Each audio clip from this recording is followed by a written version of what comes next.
একজন মালি বাগানটা দেখাশোনা করত, পানি দিত, আগাছা পরিষ্কার করত, ভালো ফলনের জন্য যা কিছু করা দরকার সবই সে করত। সেদিন মালি বাগানে কাজ করছিল, হঠাৎ তার নজরে পড়ল একটি উট এদিক থেকে সেদিক ঘুরে বেড়াচ্ছে। উটের পায়ে পিষ্ট হয়ে কিছু চারা গাছ ইতিমধ্যে নষ্ট হয়ে গেছে।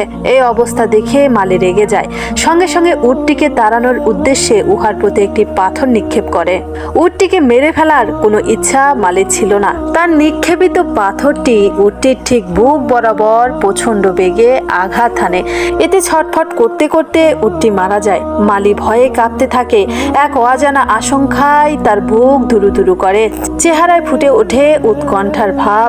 একটু দূরে হঠাৎ এক যুবককে দেখতে পেয়ে ভাবে উটের মালিক হয়তো সেই হবে। মালি দেরি করে না, সে ছুটে যায় বেদুইন যুবকের নিকট। তারপর বিনীত কণ্ঠে ক্ষমা প্রার্থনা করে যুবকের নিকট।